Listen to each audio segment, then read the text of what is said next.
Hi friends, welcome to my channel. ఎట్లున్నారు? బాగున్నారు కదా? అమ్మయ్య, నేనైతే చాలా అంటే చాలా బాగున్నాను. మీకు తెలుసా ఎంత బాగున్నానంటే ఇంట్లో ఒక్కడే ఉన్నా అంత బాగున్నాను నేనైతే. ఎవరు లేరు అసలు ఇంట్లో. కసాక్ ఒక్కడికి ఇంత పెద్ద ఇల్లు అంటే ఎవరైనా నమ్ముతారా ఫ్రెండ్స్? మామూలుగా ఉండదు మనతో. చిచ్చర పిడుగులు నరక. చాలామంది నేను పనికి వస్తున్నప్పుడు అరే వీడు ఎట్లా ఉంటాడు అని అనుకుంటారు.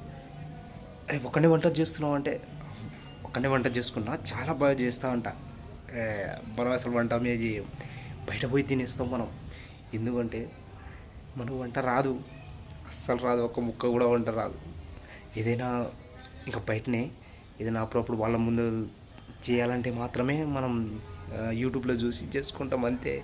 కానీ చాలామందికి అబ్బా ఈ కుర్రోడు ఏందబ్బా మంచిగా వంట చేసుకొని ఇంకా డ్యూటీకి పోతూ ఉంటాడు, మంచి మంచి డ్రెస్ వేసుకుంటాడు అట్లా అనుకుంటారు. కానీ ఏ పిచ్చి మనసులో ఏందో అసలు నాకైతే అసలు అర్థమే కాదు అసలు. నిన్న సండే కదా, చికెన్ కూర చేసిన. ఏదో మామూలుగా మా వాళ్ళు చూస్తారని చికెన్ తెచ్చిన, ఇంకా కొద్దిగా అన్నం అనుకుని అది కూడా చేసిన. కానీ అసలు ఏం బాగా రాలేదంటే ఏం బాగా రాలేదు అసలు.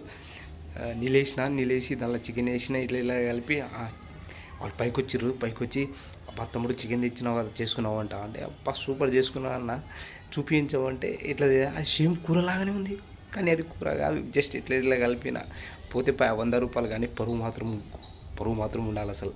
పరువు అయితే పోకూడదని ఇట్లా ఇలా కలిపి పిల్లగాడు వంట చేసి తింటున్నాడు. కూరగాయలు తెచ్చినంటే అది తెచ్చినాము కానీ అది కిందోళ్ళకి ఇచ్చేస్తా, వాళ్ళకి తెలియదు మనం బయటనే. కాకపోతే కొంతమంది అంటారు బయట తినకూడదు, వంట చేసుకొని తినం.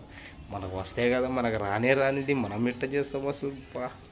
అందుకని కిందకి వచ్చేది ఫ్రెండ్స్. మన ఇంటి ముందర అయితే ఒక తోట నాటిర్రు. ఇదో ఆ తోటలో మొత్తం వాటర్ పోయిన పీకేసి అప్పుడప్పుడు పీకేసి పడేస్తూ ఉంటాను. చక్కు పట్టి కోసేస్తూ ఉంటాను, మొత్తం చంపిస్తూ ఉంటాను. దాన్ని ఏమైందంటే చిన్నపిల్లలకి పైకి వస్తారు ఆడుకోవడానికి, వాళ్ళు కోసేసారు, ఏదో చేసిర్రు. నాకైతే తెలియదు, నేను డ్యూటీకి పోయినా అట్లా అని చెప్పేస్తే ఓనర్ వాళ్ళు ఊరికి నమ్మేస్తారు. పిచ్చోళ్ళు అసలు ఏ పడతాయి కాదా బాబా. ఫ్రెండ్స్ ఇంకా చూసిరు కదా మన దొంగతనం. ఈ హైదరాబాద్నే దోచేయాలి అసలు. ఈ హైదరాబాద్ని కూడా ఉంచకూడదు. ఇంకా చాలా చాలా ఉన్నాయి, అవన్నీ ఎత్తుకొస్తా. మీరైతే ఫస్ట్ మన ఛానల్కి లైక్ చేయండి, షేర్ చేయండి. నెక్స్ట్ దొంగతనంలో కలుద్దాం. ఏమేమి ఎత్తుకొస్తానో మామూలు ఎత్తుకురాను, మొత్తం వేసుకొని కప్పేసి డోర్ వేసేయడమే. వాళ్ళకి తెలియదు కూడా. ఇంకో అప్పుడు వాళ్ళ ఇంట్లో పోయి అన్నం తినేసి వస్తావు, వాళ్ళ ఇంట్లో అన్నం తినేసి ఇక్కడక్కడ పెట్టేసి మన ప్లేట్ కూడా కడదాం, వాళ్ళ ఇంట్లో పెట్టేసి వచ్చేస్తాం. వాళ్ళు ఏమైందంటే జ్వరం వస్తుంది అందుకనే తిన్నాం అని చెప్పేదాన్ని నమ్మేస్తారు అసలు. చెవుకే కాదు అసలు. మీరైతే ఛానల్కి లైక్ చేయండి, షేర్ చేయండి, ఓకేనా ఫ్రెండ్స్? బాయ్.